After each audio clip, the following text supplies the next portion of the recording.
A lot of people are not aware that these sort of disorders are, in existence. A lot of people don't even know what narcissism, what sociopathy, what psychopathy, are. They don't know the key characteristics that, define a narcissist or a sociopath or a psychopath. But in particular, I'm going to be focusing on narcissism in this video, right? The first thing that I would advise you to do if you ever suspect, that you've come across a person with this disorder, right? Or if you've confirmed it, the best piece of advice I would give you is to just cut these people out of your life and go the opposite direction, right? In my experience, these people are just too set in their ways, right? They will never change. And I know that may seem harsh. That's just been my personal experience, right? Whenever I've come across these people, again, they're just way too set in their ways, and there's just an inauthentic nature about them. There's a lack of warmth about their character in general, and they just have a weird energy about them that I don't think is the best to be around, right? So first off, first things first, what's a narcissist? And my definition of a narcissist is a person who lacks, basic empathy for the others, not to the level of a sociopath or a psychopath, but there is a lack of empathy about them that characterizes them. They always act in their own self-interest. They're very selfish, self-centered people. And they always act and say things, if it benefits them. They'll always be acting, with that lens in mind, right? They tend to be very superficial people, right? They tend to be very fake, right? They're always trying to put on a mask or some sort of facade that makes them look a lot better than what they really are, right? They're always just acting, right? That's another key characteristic about them. They'll always just act and, again, try to appear a lot greater than what they really are. So again, one of the core characteristics about these people is that they'll always act in a very selfish, self-centered way, right? Even if their actions or the things they say hurt other people, they'll never take accountability for their actions. And again, as long as it benefits them, they don't really care what they do or say, right? So that's a narcissist, in my opinion, in a nutshell.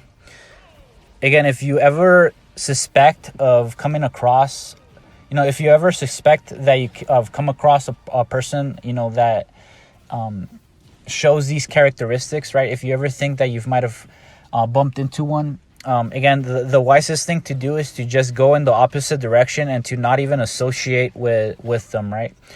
There's a callousness, again, there's a coldness about them. There's an insincerity and an inauthentic nature about them that just, makes them stick out like a sore thumb, right?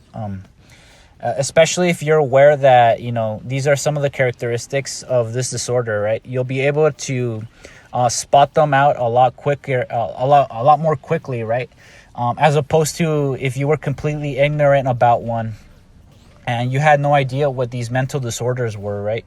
I just find that really sad, honestly. A lot of people just have no idea that these disorders exist, right? They think that, the person in question, whether it be, their own daughter, their mother, their dad, whatever the case may be, right? They think that it's just, them acting out, right? They think that, people who are, displaying these characteristics, if they're unaware that, these disorders exist, a lot of the time, if people are ignorant about this, I've seen that people just tend to dismiss the person's actions, right? They just think that, they're just acting up, right? Or they're just having a bad day.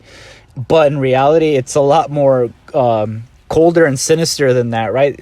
The person that you're dealing with might actually have a mental disorder, right? They might actually have these traits about them.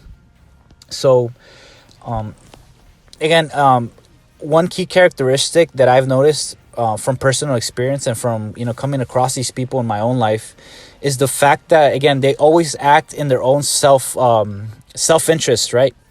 They're very selfish, self-centered people.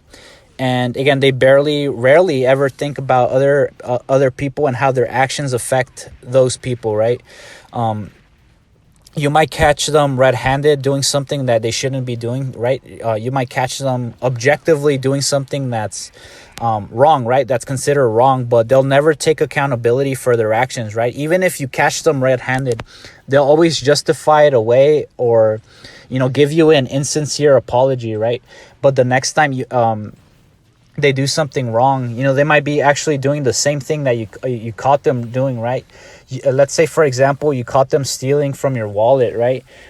They might give you an insincere apology, and next time they'll do next time there's an opportunity, they'll do it again, right? And obviously through their actions, and again through their words even, you can tell that their apology is insincere, right? A normal person wouldn't go to that level, right? A person that was actually sincere about their apology, or about them feeling sorry for what they did, they'll display it through their, again through their words. You can kind of tell through their tonality and through the way they express themselves, but more importantly through their actions, right? Actions is what really defines whether or not somebody is serious or not, right? So obviously not everybody who's a little bit selfish or self-centered, or somebody that might be a little out there, you shouldn't always jump to conclusions and label everybody a narcissist, right? But again, I would just encourage you to educate yourself on this topic, to really research in depth what these mental disorders are, right? So that you'll be able to equip yourself with the tools necessary to identify them, right? They might be, so you'll be able to identify them if you potentially come across one in your life, right? Having that knowledge and just having that awareness that these people are out there, and being able to tell them apart through their actions, through their words, right, is an important tool to have, in my opinion. So hopefully something that I mentioned in this video is of use to you. If you're new to the channel, welcome. I make videos on self-improvement. I give life advice based on personal experience. And I occasionally ramble about random topics that fascinate me, whether it be an anime, a manga, a TV show, anything that fascinates me in general. If you would like to watch, videos regarding those topics, then welcome to the channel. Thank you to all the new subscribers of the channel. Thank you to all the viewers of the channel in general. And I'll see you in the next one.